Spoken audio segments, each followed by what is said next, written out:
Hello everyone. Welcome back to the channel. I'm so happy to see your bright and beautiful faces here. If you're new and joining me today, welcome. I'm the May Fairy. This is a PG-13 channel. It's often about any kind of paranormal story time that I can come across, as well as any magical tips and tricks up my sleeve, maybe, if you're lucky.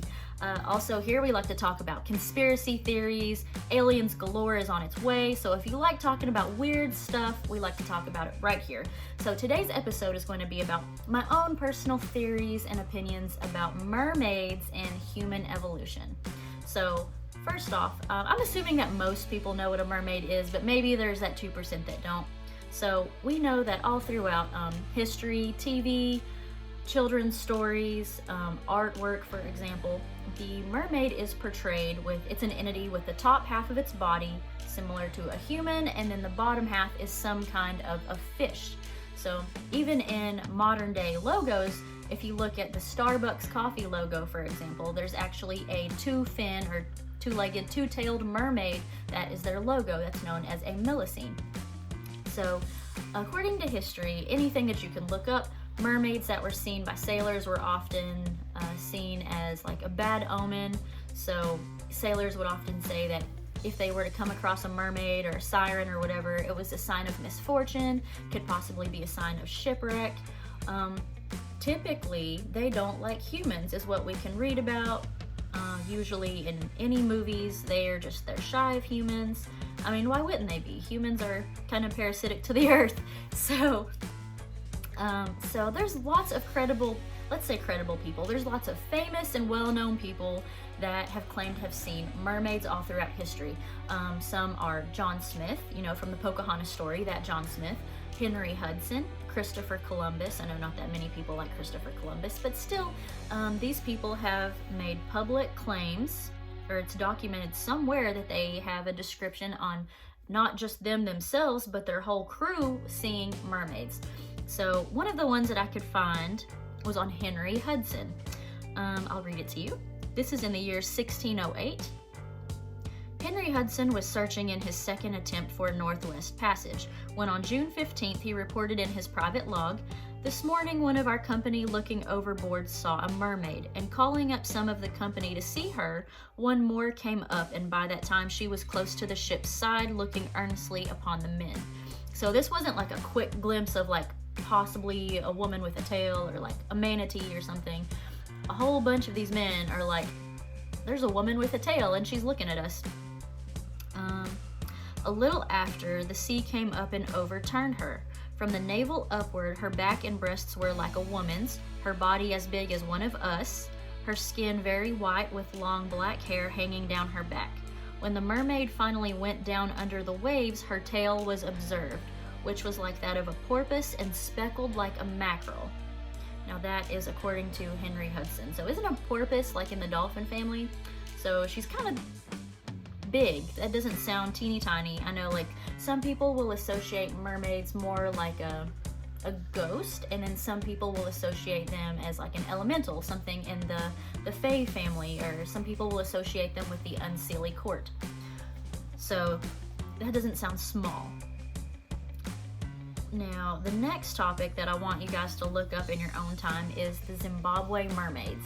So there's a couple different documents that you can find on the Zimbabwe mermaids, but what I could find was that there were construction workers that were working on a dam, building a dam, or taking apart the earth or a bank or something to build a dam. So every time they would get a new crew of workers, these grown men would run away screaming because they claimed that spirits in the sea were throwing rocks at them, yelling at them, scared them to death, and it sounds like these spirits were really aggressive. So after the first batch of men took off, they would go and rehire construction workers, and they could not get this dam built because every time they would get a new crew of construction workers, they would run away screaming every single time.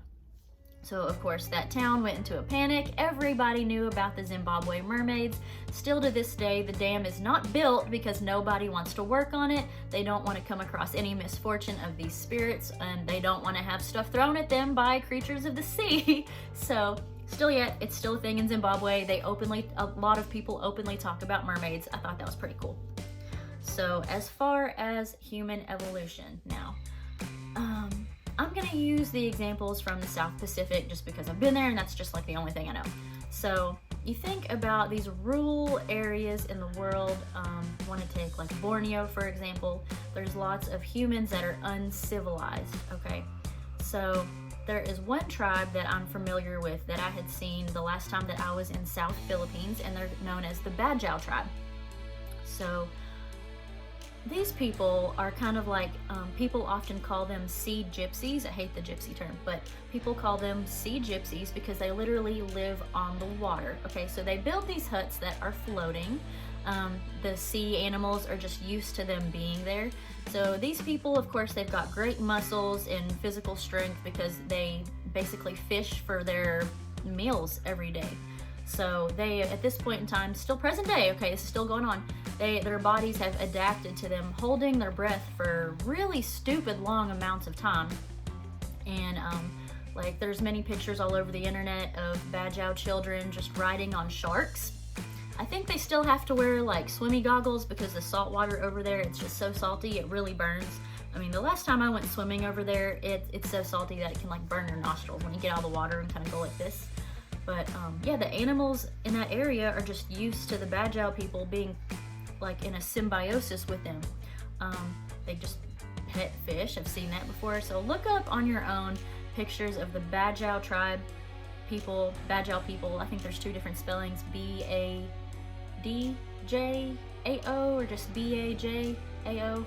So look this up for yourselves, but there's many documentaries on YouTube of men holding their breath for extended periods of time with nothing, no equipment, okay? They're poor, they're homeless, or they have a home that's not part of civilization anywhere. They don't belong to any country, so they're back and forth from like Philippines, Borneo, that area. I believe the ones that I did see, they spoke Tagalog. They did not speak English. I'm not sure what language they speak in Borneo, but yeah, well, the ones that I did come across, they spoke at least a couple dialects of Filipino, and they can really just adjust to anything. So the last time that I went there, I was on like a tourist boat, and as you're coming through this little bay, there is Badjao women that were there they're beggars, so they beg for money. So it's just customary for the tourists to toss coins at these women. So they've got babies, they've got infants on their backs, okay? So I guess the babies are still, you know, like you see many pictures or hear about women giving birth underwater and they're fine for a while.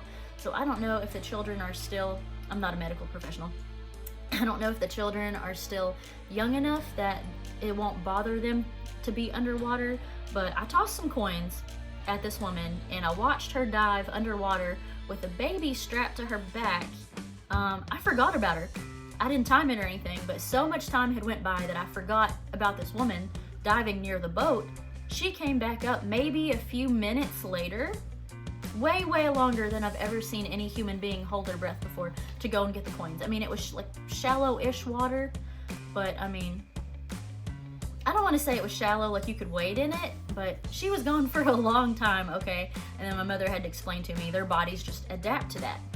So my question is, are there human beings that are also just as uncivilized, that live in places where they have to be in the water to live and eat, and because they fish so often, could they just become more water friendly, I guess? Could their lungs just get even stronger as they stay underwater for a while? So I don't know if that shortens their lifespan. At least in my area where I live now, there's like underwater welders, and they get paid a crap ton because they outright tell them, hey, your life expectancy is going to be way shorter if you're an underwater welder. So I wonder if these people, because they've started off being underwater and holding their breath for extended amounts of time at a very young age, did that just cause them to adapt?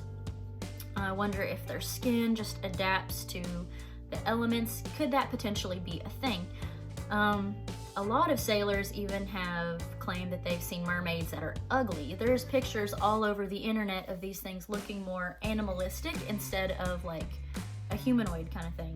So I wonder if at this point in time in society where these aquatic humans have had to go into hiding, or they're just uncivilized humans, or they've just been separated from all humankind forever, that they have adapted to being in water for a long time. I wonder if that's why they appear as though they're more fish-like, I guess you could say.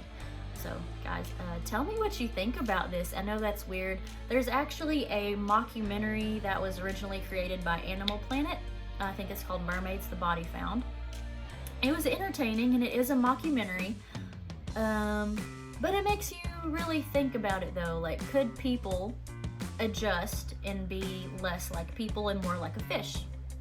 Something to think about, y'all. Tell me what you think about in the comments, and I'll see y'all at the next video. Mwah.